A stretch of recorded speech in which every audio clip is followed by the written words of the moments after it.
Welcome to the Town Square Podcast, where local advocates for a better Newton County bring their different perspectives to the messy middle to have a conversation where our aim is unity, not uniformity. And today we have a special guest. Jim Corbin is with us. Jim, welcome to the show. Thanks. Appreciate it. Yeah, and you guys might be saying, all right, now I've seen that guy around. And this is the reason that we've asked Jim to be on the show, because every place that I go, especially if it's a chamber event or anything in town, there you are. Yeah. Right? There you are. And I'm like, this guy is everywhere. Is he the mayor? Is like, what's going on? And so I thought, this guy's got to have a story. Well, come to find out, you got stories and stories. And so I just thought, man, let's get you on the podcast and just tell some of these stories. First of all, Jim, just tell us, you said you're from Clayton County. So Clayton County, how in the world do you go from Clayton County to Covington? What's your story? I was right. This episode is brought to you by Main Street Land and Properties. Main Street Land and Properties is your trusted partner for all real estate needs, specializing in commercial and residential property management, brokerage services, real estate development, and construction management. As both a real estate developer and broker, Main Street provides expert guidance in commercial real estate sales while fostering growth within our community. Their comprehensive approach ensures a seamless experience whether you're buying, selling, investing, or managing property. Main Street Land and Properties is more than a real estate company. They are a one-stop destination dedicated to building stronger communities and lasting partnerships. Stop by and see them at 2141 Emory Street Northwest in Covington. That's 2141 Emory Street Northwest in Covington, or visit them on the web, mslap.com. That's mslap.com. Huge thanks to the good people over at Main Street Land and Properties for sponsoring this episode. I was raised in Beach Island, South Carolina, which is in Aiken County, right across the river from Augusta. Okay. My dad was in the propane industry, and he went into partnership with a guy up here in Atlanta. We moved up here when I was 10 years old. Okay. And shortly thereafter, he wanted to start his own business, so we moved down to Clayton County. Okay. And back then, in the 60s, Clayton County was pretty rural. Yeah. And not anymore, of course. It's a different place. But it was pretty rural. So our propane business was in Clayton County on Highway 138. Mm-hmm. And he started that business when I was 11 years old. Mm-hmm.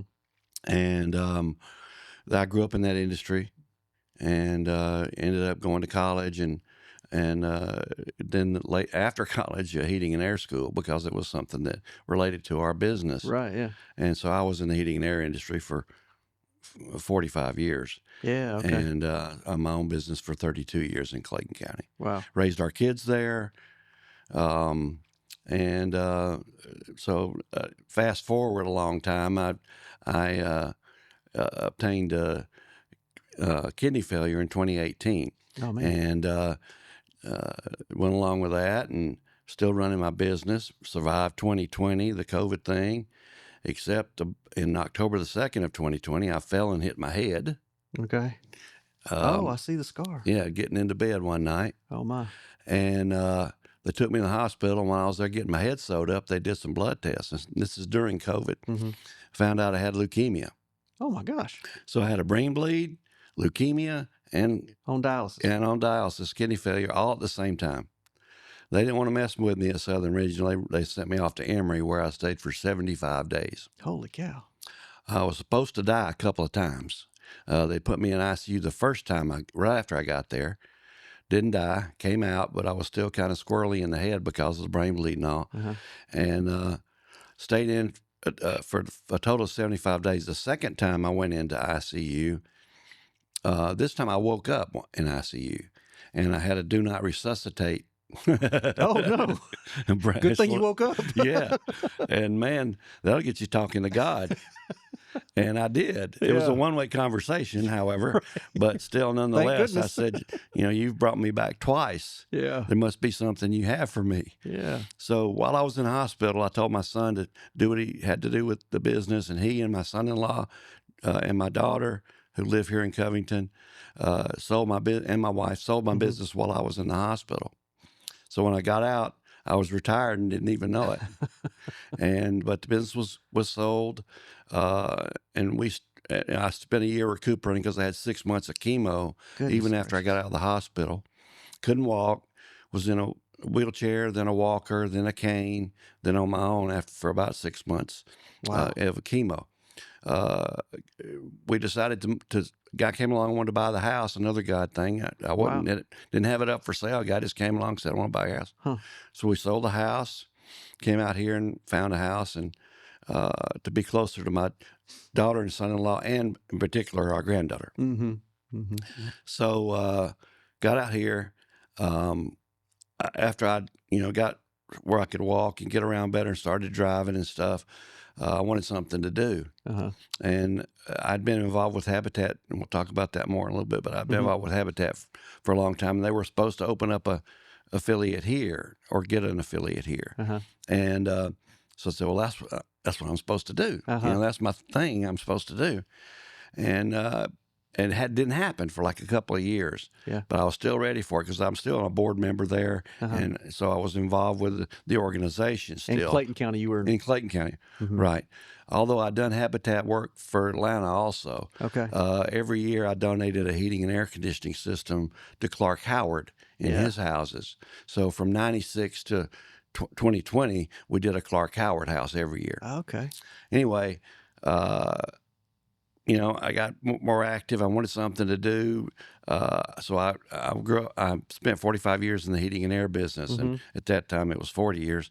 I went to Peppers, which was a local company who had been doing my work because I couldn't do it anymore. Uh-huh.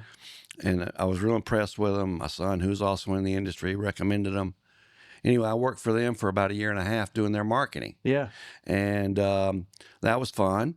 And then, lo and behold, they sold the business last spring, and I didn't go with the sale. So at the same time, it's funny how God works. At the same time, Habitat opened up. We got the affiliate in Newton County. Okay. Along with Butts County also. So I took that on and just switched over from promoting Peppers to promoting Habitat Right. at the chamber and other things. Right. So that's how I got here, and that's how I'm sitting here. That's why you kept seeing me at everything, because I was doing the Peppers thing and then Habitat. Well, all right. So we're going to get to all sorts of different hobbies and interests that you have. But I remember, I think why I started talking to you was you were handing me a bottle of hot sauce. Pepper sauce, hot sauce, and it had peppers, Peppers Right. heating and air on the side. And so I was like, what is, and of course I'm thinking Peppers is, I didn't know it was the name of the company, but then it all started making sense. Yeah. These guys it was my idea. I came up with the idea. Hot pepper sauce. I couldn't believe it. Nobody ever thought of it. They've been in business 40-something years. Yeah. How do we market this thing? So, just it's something that had our name on it and our address and everything. Yeah. The guy is a local guy that makes it for us. And I was at a store off the square, the olive oil store. Yeah. Uh-huh. Well, they've got a hot sauce on the shelf. Uh-huh. And it's called, with the vampire blood or something, Of course. Yeah. And so, but I picked it up and was reading it, and there was a label, and on the label had a local guy or a guy in Covington. It's Peach Rose Gourmet Hot Sauce. Okay. Like a Louisiana sounding name. Gotcha. The guy's name is Petrovich. Oh, okay. But Petro sounds better. Yeah. So I called him, and we got together. He made a label for me. No kidding. And it's a really good sauce. It's about a medium heat. Yeah, it's real good. And he grows his own peppers and smokes them. Uh-huh. So it's got a little smoky flavor to it, which I like from the barbecue side of things. Yeah. So I had these little 2-ounce bottles, and I would give them away. And I had some bigger bottles made for big, for main customers or special customers. Right, yeah. So I enjoyed getting that off the ground. That was kind of fun. Yeah. Well, now, if they sold the company, then can you still get the hot sauce? No, yes, you can, but not under the name Peppers. Oh, okay. He was making it all along, and the name of it in the store is Dragon Sauce. Dragon sauce. It's at Publix, along with 2 or 3 other sauces. He's got a habanero, a peach habanero, and then a really hot habanero, a Scotch bonnet type habanero. All right. And and even a salsa. It's at the end cap on aisle 3 at the Publix on Brown Bridge. Very specific. All right. It's got a Brown Georgia Bridge. grown Oh, end gotcha. cap, right? That's very cool. So it's all kind of stuff from people made in Georgia. Yeah. And he's got a section of it. And his brand is Dragon Sauce.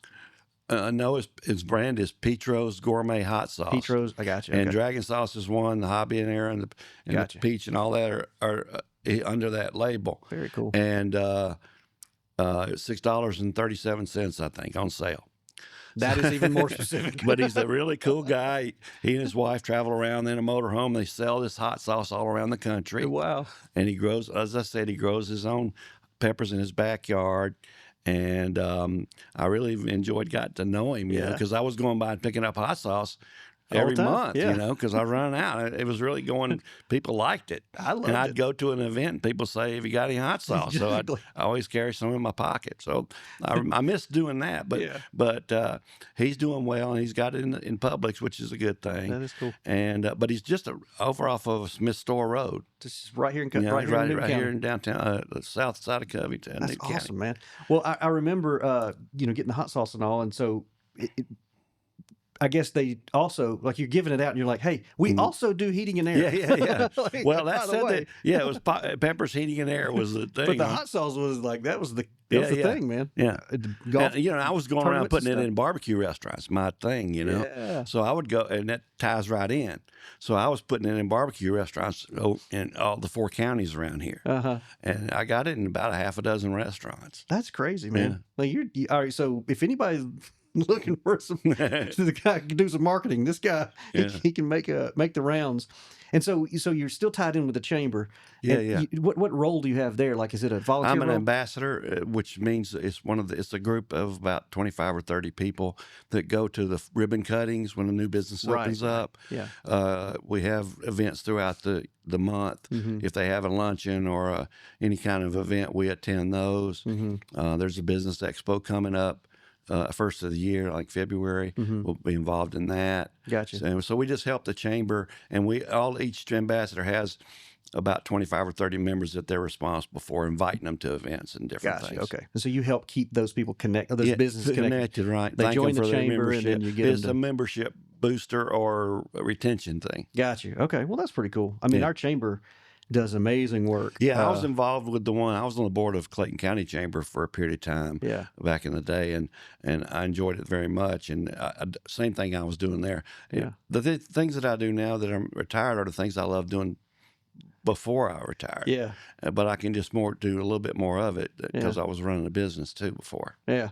Well, so how are you feeling? You feeling all right? You good? Yeah, I got some issues that left over. Yeah. I've got a blood pressure situation. Of course, I have to do dialysis every night. Yeah. I do the in-home type, which is less stressful on you. Right. I feel great once I get up in the morning get off the machine, and I feel good. Well, you look good, man. Yeah. I'm glad you're here. I still can't play regular golf yet. I had to switch over to something else, disc golf. Disc golf. We'll get that in a minute. All right, let's talk about Habitat for just a minute. So Habitat for Humanity, just give us a brief overview of what y'all do, because I know some people may be familiar with it. Everybody thinks it's free houses and stuff like that. Well, in 1988, the first year I started my business, Habitat came to a heating and air conditioning group I belong to, Metropolitan Atlanta Air Conditioning Contractors Association. I've been on the board of that for 40 years. Ooh, okay. Now, past president and all that. Mm-hmm. Well, they came to us in 88 and said, hey, we're going to do a project with Jimmy Carter in Atlanta. And it was written right near Little Five Points area. And so we said, okay. And they said, we need to do 7 houses in one day. 7 houses? No. They're doing 7 houses in 1 week. And we were doing the heating and air in one day. Okay. So we had 1 day to do the heating and air. And so it was this time, it was like February. So we said, sure, yeah, we'll do that.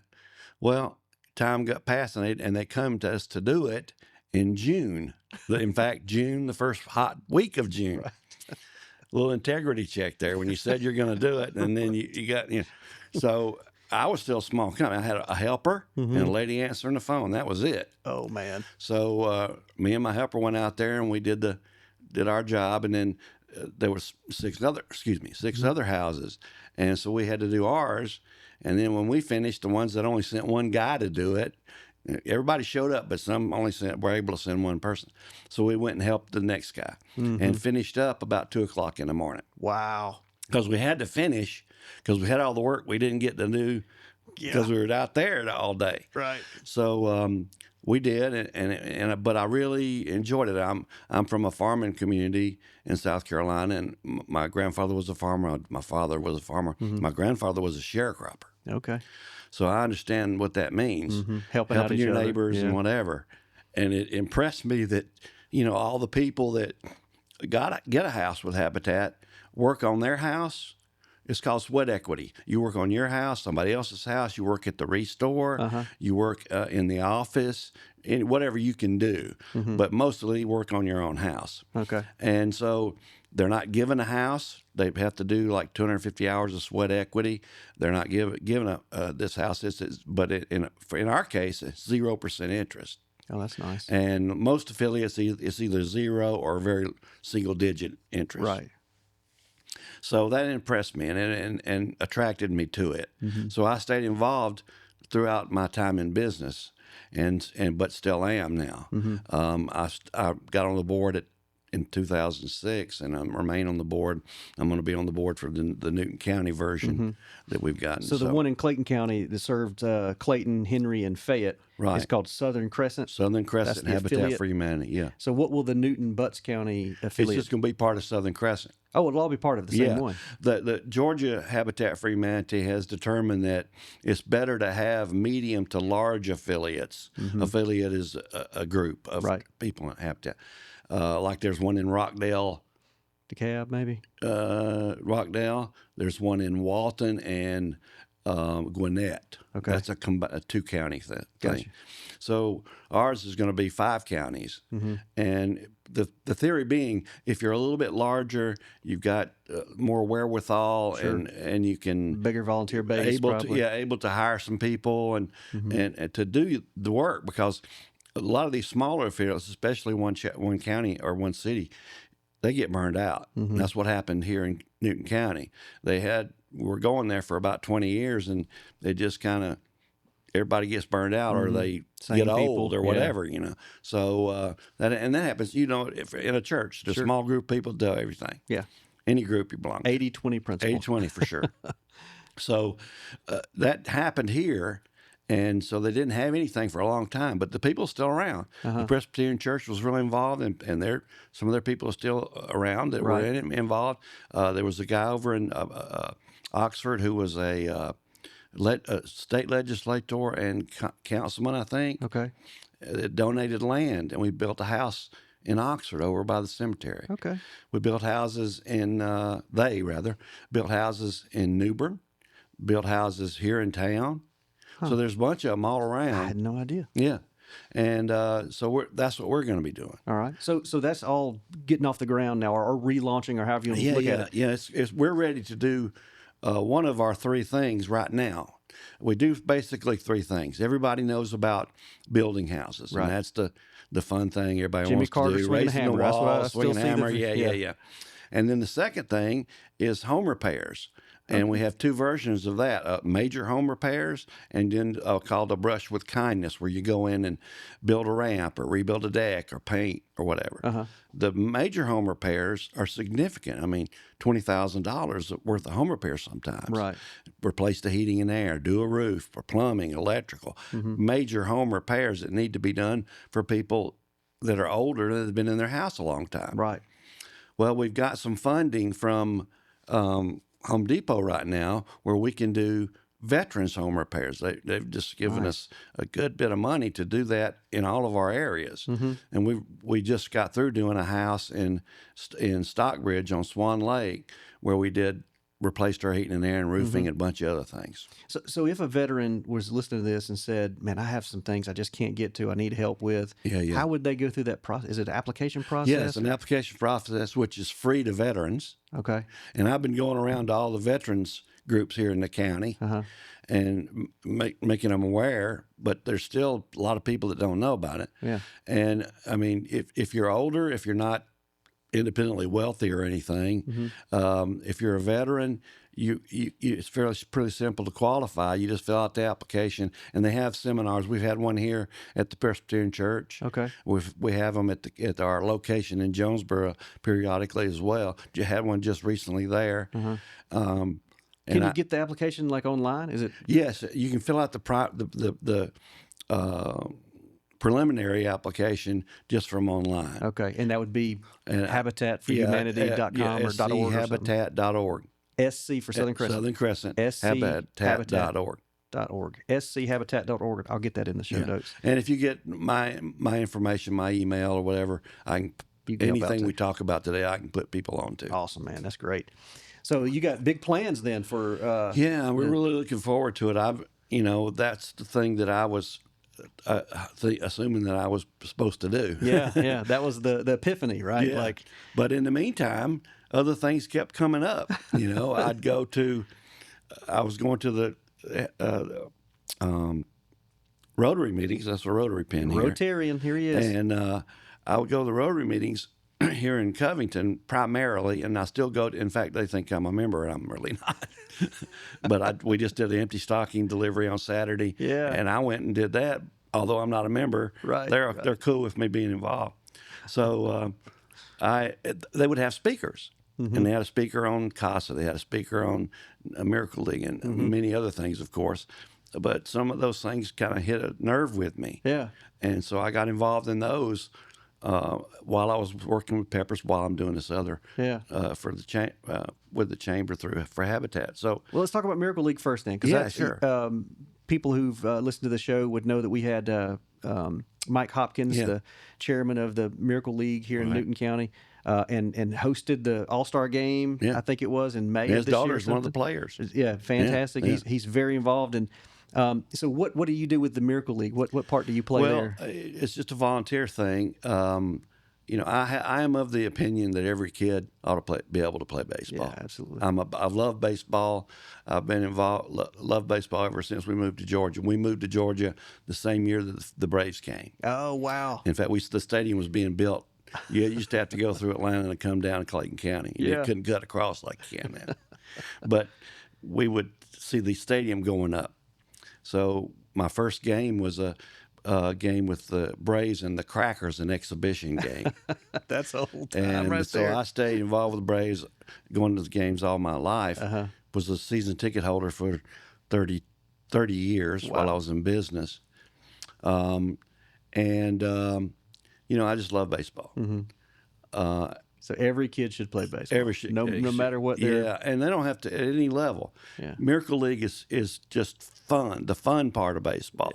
Yeah. It's only 2 innings. Takes about an hour. Everybody hits each inning, which I love. Yeah. And innings get kind of long that way, but because some of these teams have 15, 20 people out there, Right. And then every game ends in a tie. Okay. And they have their own walk-up music, a lot of them. Love it. They're seriously into it. It's a turf, a brown turf and a green turf for the infield and the out and the grass. But these kids will get up and clean their cleats off, which they haven't. There's nothing on them, right? And they're pointing to where it's going to go, and all these kinds of things. So fun. So what I do, and many others do, is we're called a buddy, and we get out there and hang with the kid. I've been with kids in the wheelchair, so you're pushing them around and taking whatever. The bases and whatever. Yeah, running the bases with them, pushing the bases with them. Right. And if you're out in the field, if some of the kids are bigger, they're 4 to 24 age. So some of these bigger kids can pretty well hit. So when they say cover up, you stand in front of your kid. You take one for the team, literally. Yeah. But they use a softball, and you got a glove, and so at the very least I can deflect it. Right. So that's really been positive. Yeah, how fun, man. That's got to be fun to do that. So we have a spring league and a fall league. Just finished the fall league. Gotcha, man. And they're busy, I know, all the time. So another opportunity for people who are listening, if they wanted to volunteer, and we'll put the Miracle League link on the page too. Yeah. So, and then now tell me about so we had Lindsay Dykes, the executive director for Alcovy CASA, come in, and that's something that we've had to explain exactly what it is. It's court appointed, court appointed support. It's an acronym, CASA. Right. Court appointed special advocate. That's it. For kids in the juvenile court system. Right. So if a kid's in the juvenile court system, what is your role as a volunteer at CASA? Well, I got my first kid. I went to the course in summer of 24. Okay. Yes, and I became a CASA volunteer. We were signed in September of 24. Okay. And you get a kid. And or kids, sometimes it's a family and they got 2 or 3, and you'll take all 3 or whatever it is. And you follow them throughout their time in the juvenile court system. Right. So you are the constant. Their parents change, their foster parents change, they may be in a group home, their lawyers change, their judge may even change. I mean, just so much turnover in their lives. Yeah. You're the constant. Right. You're there the whole time. Now you're not. They're not living in your house. You have to see them. Yeah, you go see them once a month, and you fill out reports, and that's really fun. I know, paperwork. But you fill out paperwork and it's important because that's what the judges rely on, because you're hands on. You're seeing this kid, And the judge is listening to you because Well, you don't get up and talk. You just fill out the report and they read it. Right. Sometimes they'll ask questions of you or whatever, but majority you just fill out the report. Well, we'll put a link to Alcovy CASA. I appreciate that. You really you hit on all these nonprofits that we love. I was not a nonprofit guy. I mean, except for Habitat, of course. Yeah. But I mean, I was in business for 32 years, and I worked in my dad's business. I grew up in the propane gas business. That's how I got into heating and air, because we did propane. You familiar with the TV show King of the Hill? Oh yeah, my brother uses the line propane and propane accessories. Bobby. Yeah. This episode is brought to you by Busy Bee Exterminators. Are you tired of bugs and mosquitoes? Then give Busy Bee a call.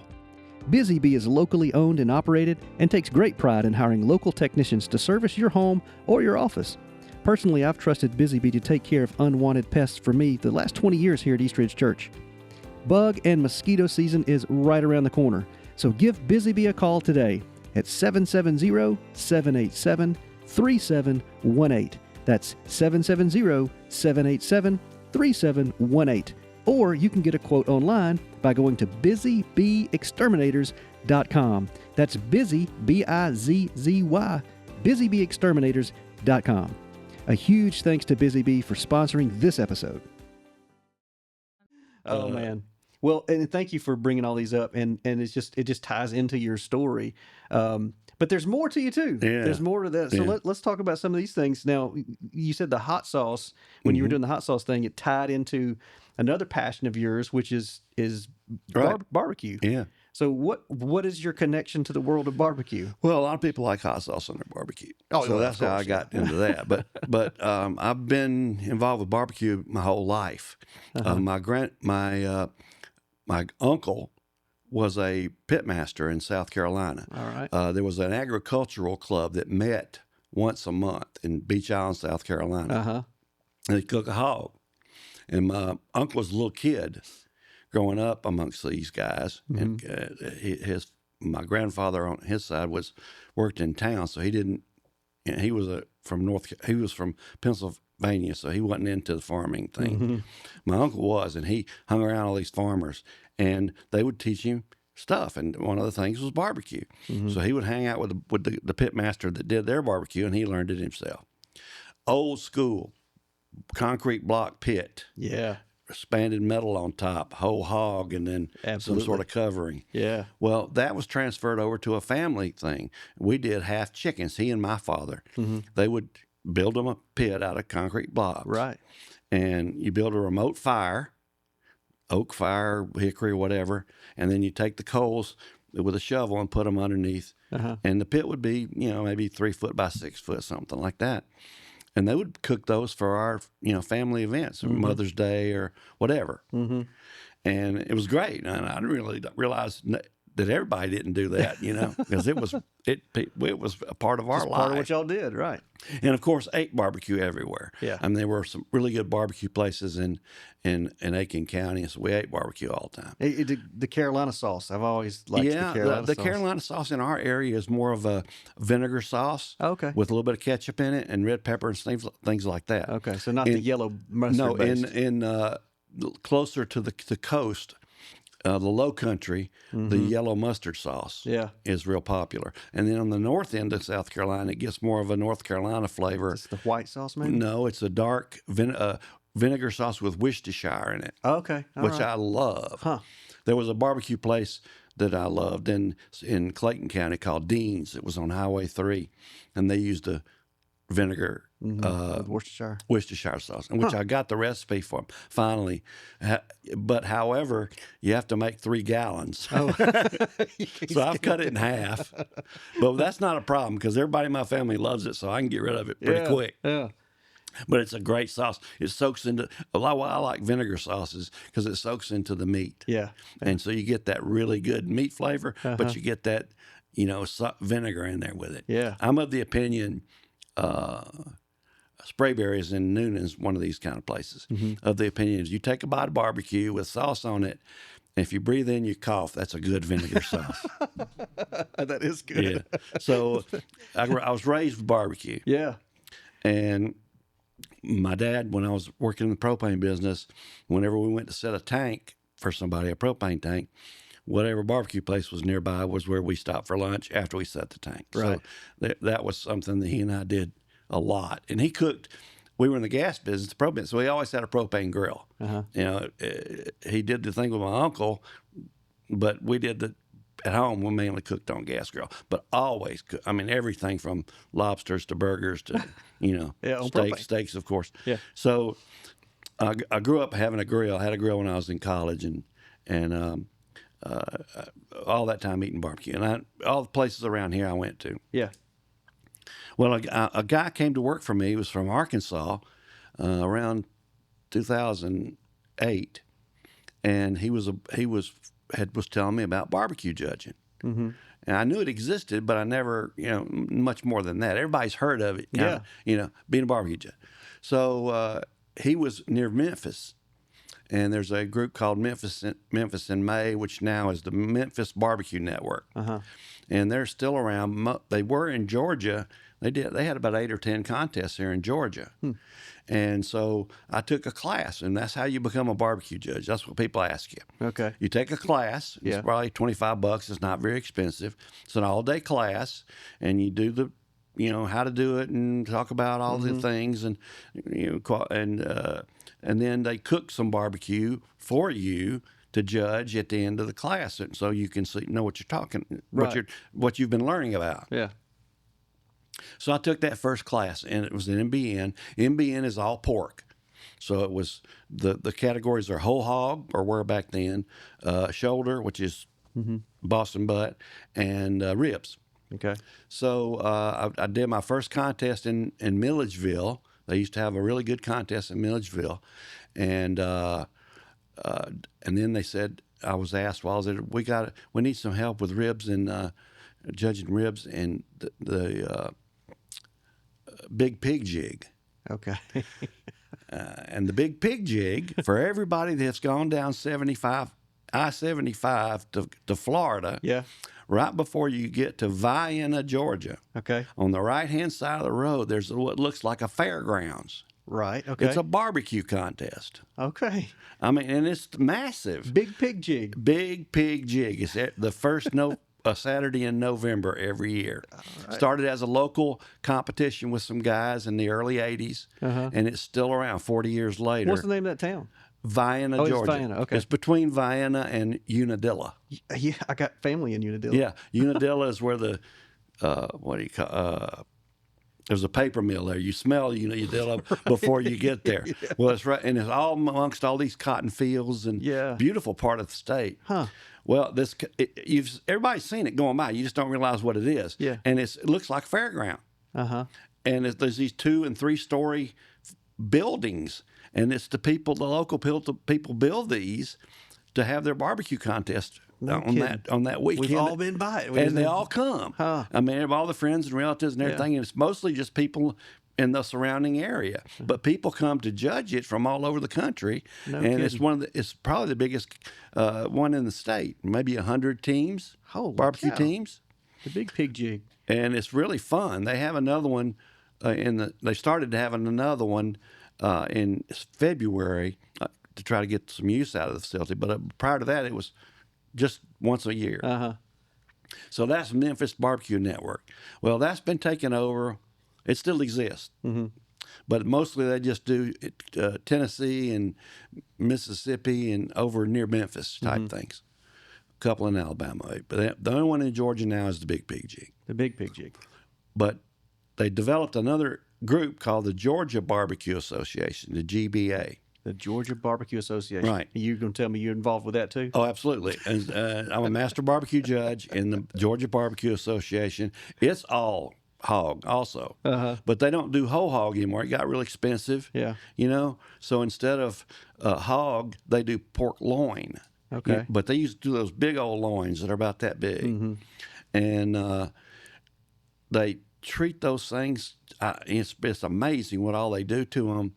And it's some of the best meat of the contest. Now, it used to be like shoe leather when they first started, they didn't know how to cook it. Right. But now they're doing these injections and rubs and special sauces and all kinds of. And I got the recipe from the local team off the chain in Social Circle, and I cooked a loin for Easter. Okay. Last year. It was fantastic. Off the chain. Barbecue. That's Then they do catering also. okay. They Off the catered chain. an event for me.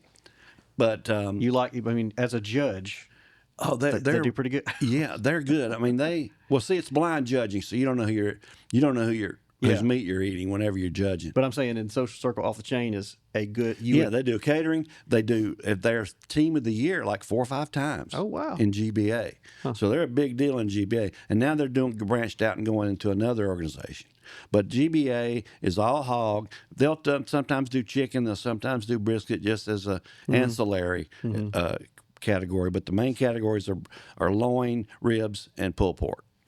And What's your favorite? Of those three, I like the loin a lot. Really? And it's become a favorite Growing of on mine. you. But I also am involved. A member of Kansas City Barbecue Society, KCBS, and they're international. They have contests all over the country, but they also have them in Italy and France and England and Germany, all around.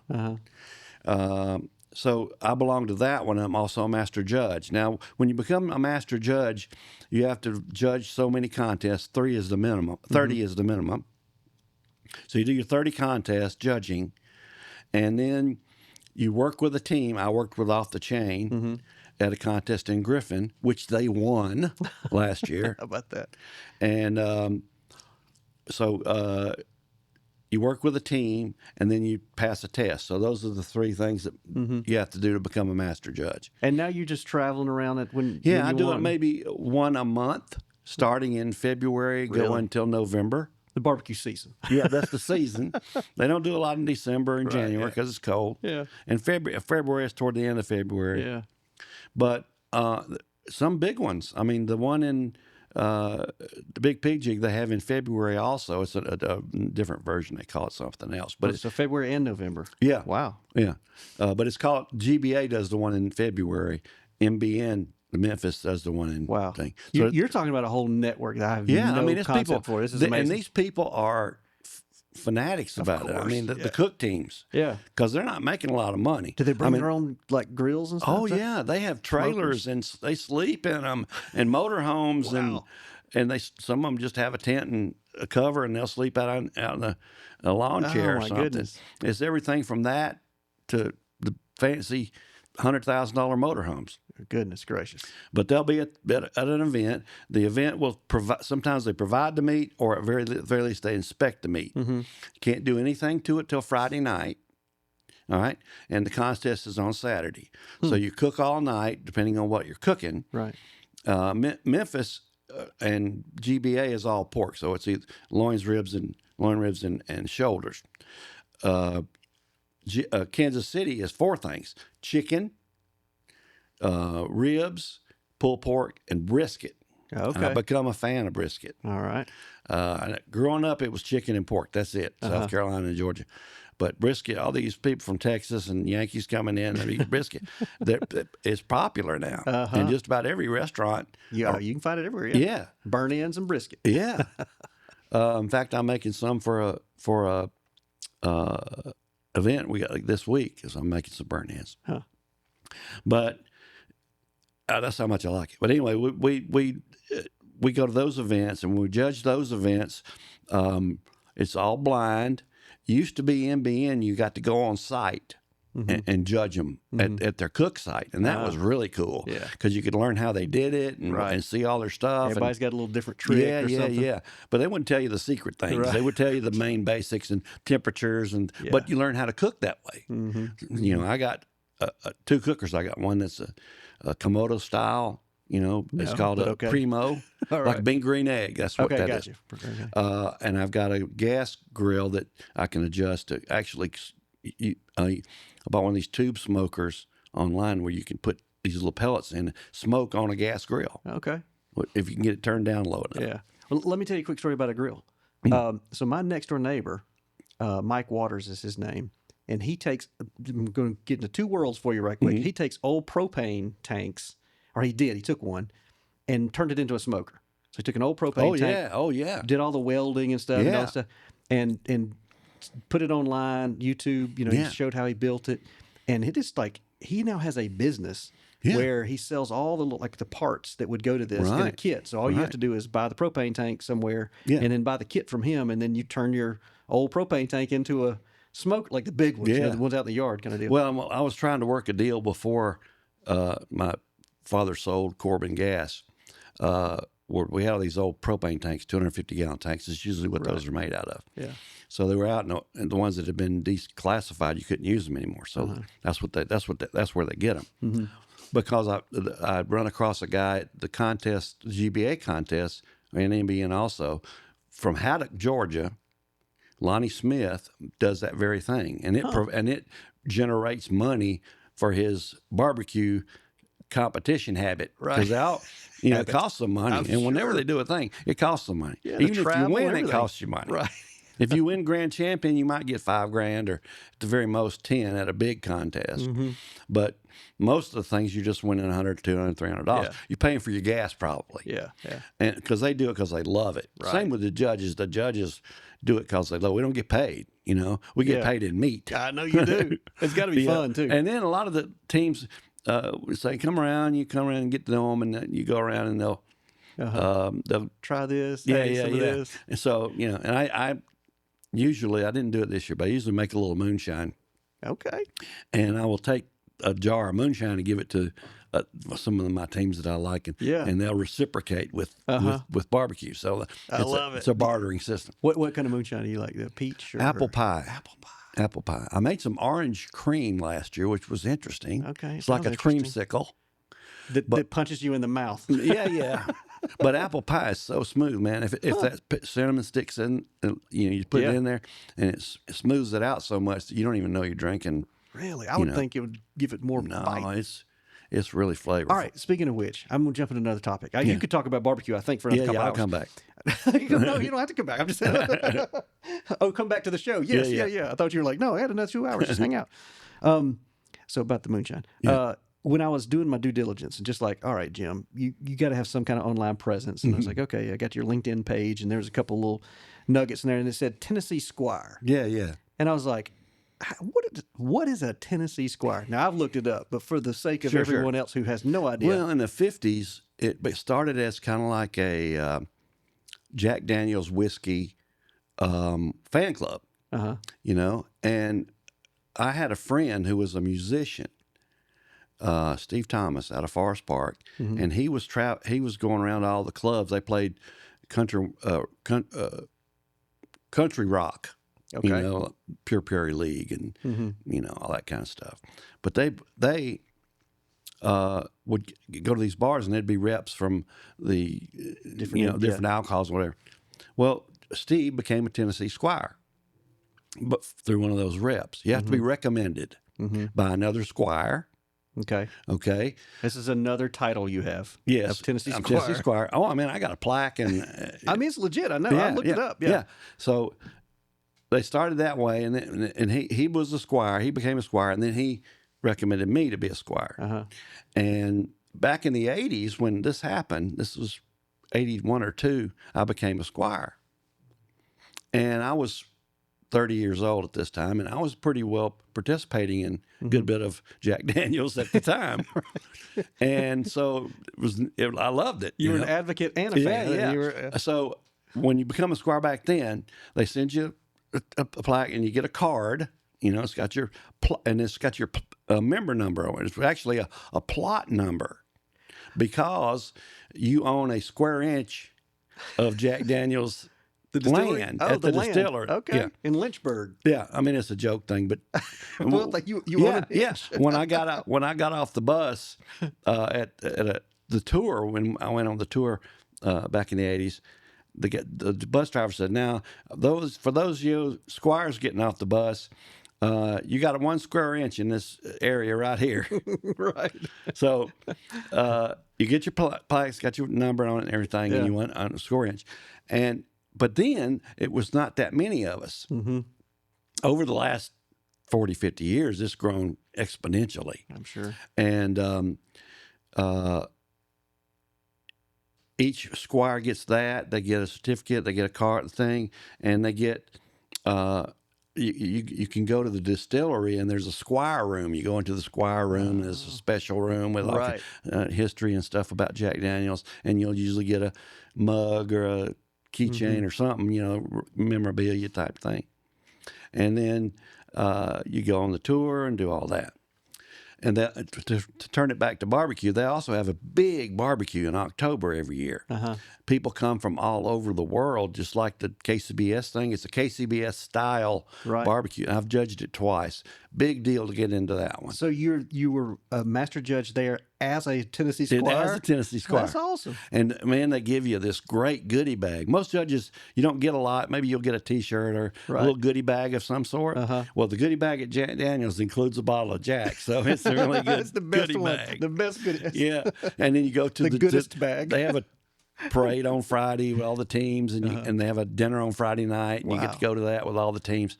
So that's really one of the coolest barbecue events in the country. Yeah. Some of the other big ones is Kansas City. They have a big one, and it's called the American Royal. Oh yeah, especially in Georgia. Yeah. I can't travel far now because I'm on dialysis. Right.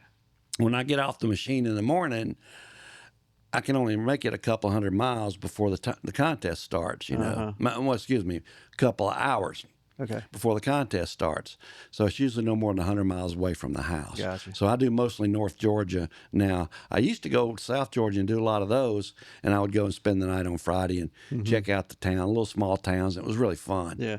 But it's too hard to do now, isn't it? Yeah, now with the dialysis, I just go ones that I can drive close to. Yeah. I go up to Calhoun. There's one in Greenwood, South Carolina, where my father was born that I go to every year. And so that's really the cool part about it. You get to see things in areas of Georgia you wouldn't normally see. Yeah. When the pig jig is when the cotton is being harvested, and so you see all these cotton fields. I usually will go expressway to where I'm going because you want to go ahead and get there. Right. And I'll come home side roads. And I love looking at old little towns and learn about history and things like that. That's very cool, man. You have so much that obviously barbecue is a passion. So Tennessee Squire, Rotarian, master barbecue judge, and you play disc golf? Yeah, well, disc golf was kind of when I was pretty weak. I was pretty weak when I got out of the hospital. And I was trying to think of something that I could do. Regular golf is a little too much. Right. And it's too much for me, man. It still is. Well, I have a blood pressure issue from the sickness. And so after about 15 holes, I get wore out because I get wore out in the afternoon. But disc golf, you can play in a couple of hours, even an 18-hole thing. But I started over at Beaver Park. Here in Mansfield. It's a 9-hole course. It's flat. It's easy. It's a great one to learn on. And it just around the perimeter of that park. very few trees, so you're not losing a lot. You don't want to lose your discs. Mm-hmm.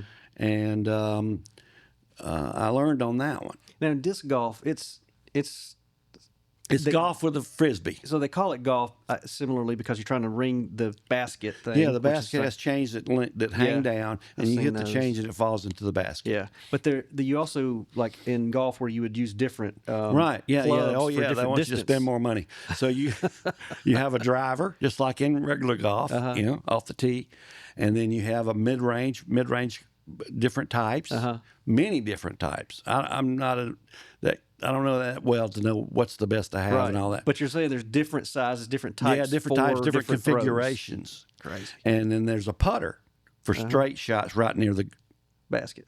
Huh. So, and I've got maybe 7 or 8. Some of these guys got backpack full of, the serious special, guys. I can go around the tree with this one, right? Yeah, seriously. Some of them throw it, I throw mine just like a regular I've seen them do all kind of things. But they do the hang-ups upside the head and all that. And they know how to do it, and it's really cool to see them do it. Yeah. And I have a long backyard, so we put in 2 disc golf baskets in the backyard. Like a driving range. Yeah. So I can get out there and mess around. Yeah. But it's not as stressful. I even have my old golf cart that I had when I played regular golf that I modified to carry my discs, and it's got a seat on it, and it's got a place to put the water and all that. So it makes it a little bit easier. But it's not, even without that, you're just carrying a couple discs. No big deal. Yeah. So you played Beaver Park in Mansfield. There's a couple more courses in town, Yeah, there's one off the bypass, the new one. It's up on a hill. It's near the not far from the dump. I can't think of the name of it. City Park, I think, has one in downtown. No, there's one City Park and one in the park downtown. And then there's Yellow River, which is in Porterdale. Yep, I've seen that one. I love that one. That's my favorite, quite frankly. Really? It goes along the river. It's quiet. You get to see that and snakes and whatever. Whoa. And it goes along the river, and it's really fun to play. It's not too hard, but there's a lot of trees. Yeah. So you got the old getting around the tree situation. The City Park one I heard was like a tournament venue. Yeah, they have tournaments out there. They have them at Yellow River also. Do they? But most of them are at the City Park. It's the hardest of the 4. Really? Yeah, it's challenging. It's up and down hills, over creeks. Yeah. A little more than I can handle. Well, Donnie Cook, who ran for city council recently, didn't make it, but he's a he's the aficionado. He builds the and courses. by the way, right? they don't like you to call it frisbee golf. It's disc golf. You can't call it frisbee golf. They don't like that. Have you played with Donnie? Yeah. Is he a good player? Yeah, he's very good.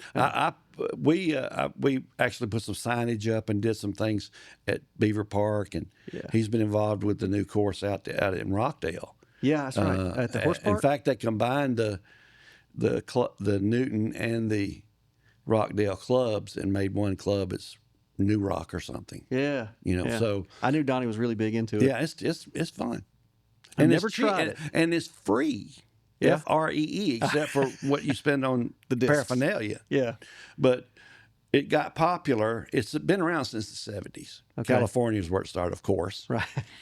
But Donnie and them got the county got it going here in the county. Yeah.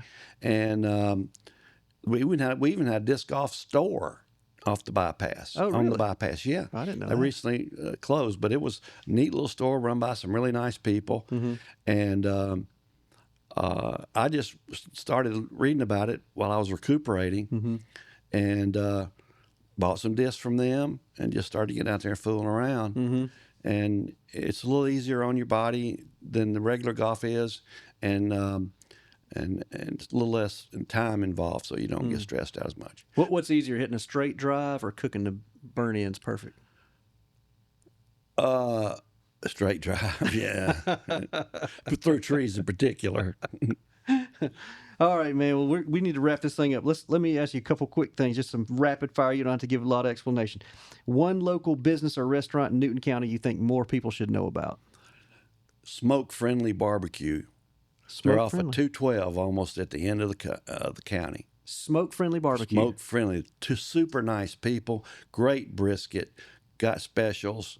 All right. And then, of course, I like Bradley's too here in town. Yeah, Bradley's If I'm in town, it's Bradley's. But, Yeah. it's down near 212 and 36. Okay, got it. Super good place. Do you like Fresh Air Barbecue in Jackson? My favorite of all places Okay, in Georgia. I love their sauce. Oh, no, vinegar sauce, man. What can I tell you?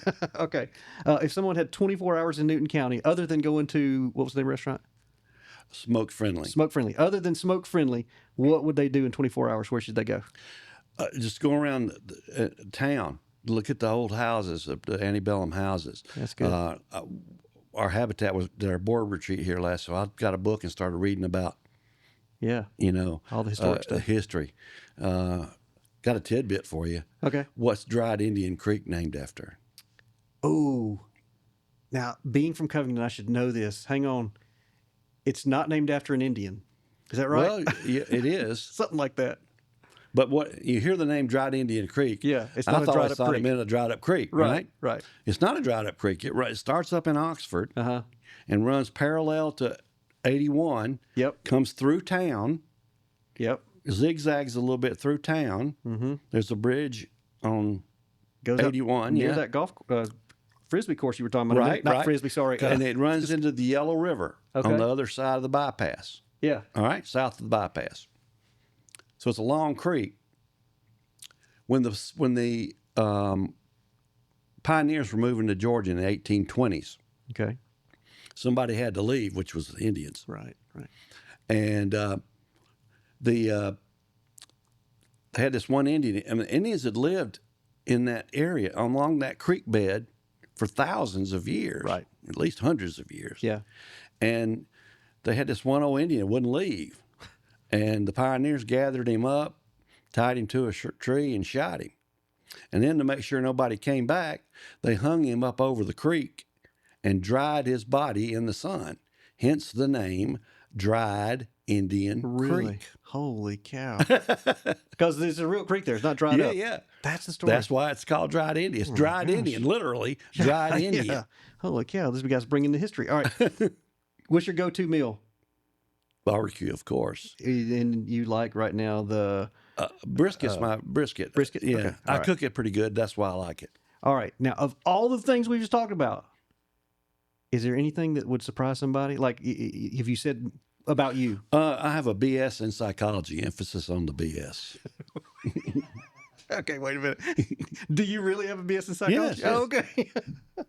You graduated from Georgia State University in 1977. All right, go Panthers. And then I went to Heating and Air School Yeah. and finished that about 1980. With a psychology. Man, psychology major. Yep, okay. That surprises me. I Yeah, would not yeah, have thought that.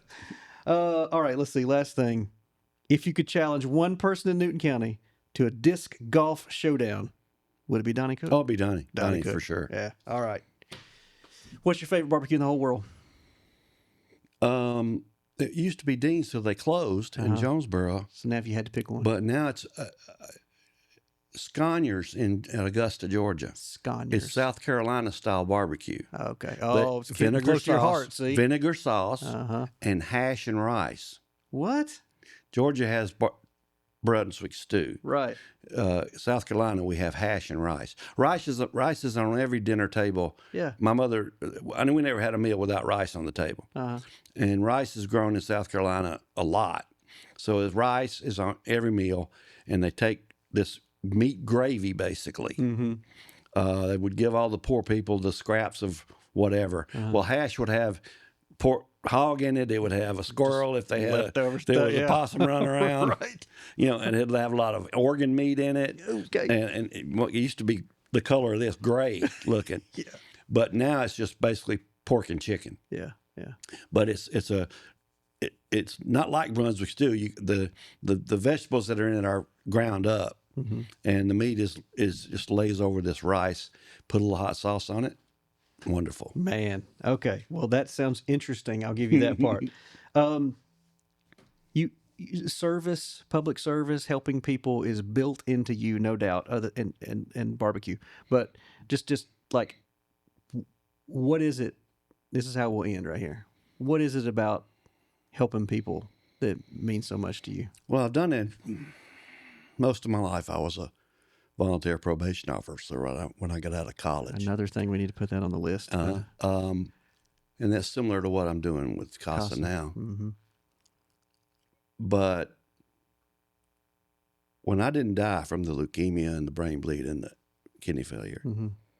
it gave me a little bit of a reason to try to pay back God. Hmm. And so I do these things for that. Mm-hmm. And it makes me feel good too. Sure. But you know you're helping somebody when you do stuff like that. So that was, he brought me back for a reason. And I think that's it. That's awesome. Well, Jim Corbin, I have loved to get to know you a little better today. Thank you for what you do in our community. Thank you for being at all the things. Thank you for serving kids in CASA and helping out with Habitat and everything else that you do, man. You're involved in a whole lot of stuff, and we really appreciate you around here. Thanks. All right, man. Appreciate it.